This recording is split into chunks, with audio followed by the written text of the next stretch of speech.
একজন স্বাস্থ্যমন্ত্রী আছে বাংলাদেশের, চিনেন ওনাকে? উনি ডক্টর মোহাম্মদ ইউনূসের ভাই ব্রাদার কোটায় আসছেন।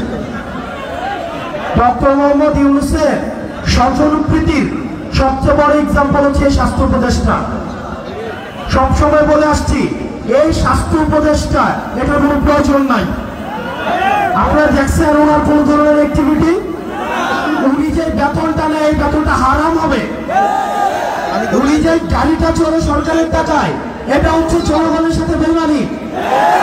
এই স্বাস্থ্য উপদেষ্টা এটা কোনো কাজের না। উনি কিচ্ছু বুঝে না। উনি স্বাস্থ্য ব্যবস্থা বুঝে না, উনি চিকিৎসা বুঝে না, উনি ইনস্ট্রুমেন্টাল, ওনার কোনো নলেজ নাই। ওনার একমাত্র যোগ্যতা, উনি গ্রামীণ ব্যাংকে ছিল এবং ডক্টর মোহাম্মদ ইউনূসের উনি হচ্ছে খুব কাছের মানুষ। এটাই ওনার যোগ্যতা। এই স্বাস্থ্য উপদেষ্টা লইয়া আমরা কি করিব? এবং দুঃখজনক বিষয়, উনি নিজে চিকিৎসা করাইতে সিঙ্গাপুর যায়।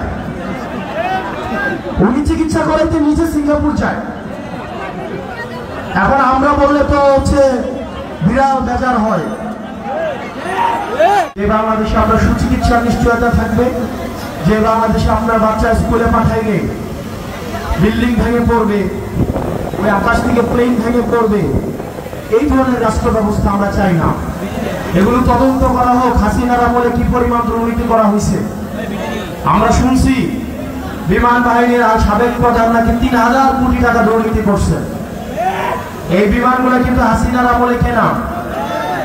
আমরা বিমান বাহিনীর যে ভাইরা রয়েছেন, আমরা আপনাদের নিরাপত্তাও চাই। আপনাদের নিরাপত্তাও কিন্তু ঝুঁকিতে রয়েছে। এসব ইনস্ট্রুমেন্ট এগুলি কি সঠিক কিনা, ঝুঁকিমুক্ত কিনা, সেগুলো আপনাদের বিবেচনার সুযোগ আসছে। আপনারা সেগুলো বিবেচনা করুন, নিজেদের আবার পুনর্মূল্যায়ন করুন। একটা রাষ্ট্র ব্যবস্থা আপনাকে নিরাপদ চলাফেরার অধিকার নিশ্চিত করতে পারে নাই।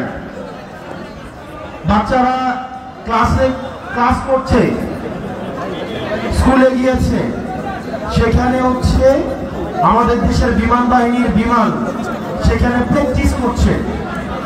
প্র্যাকটিস, মানুষের জীবন বাংলাদেশের এস্টাবলিশমেন্টের কাছে হচ্ছে প্র্যাকটিসের বিষয়। এই যে অবহেলা, এর দায়ভার অবশ্যই এই বাহিনীকে অবশ্যই নিতে হবে। আমরা দেখলাম মাইলস্টোনে বিমান ক্র্যাশ হয়েছে, তারপরে সেখানে শিক্ষকদেরকে এবং শিক্ষার্থীদেরকে বেদম ভাবে পিটানো হয়েছে।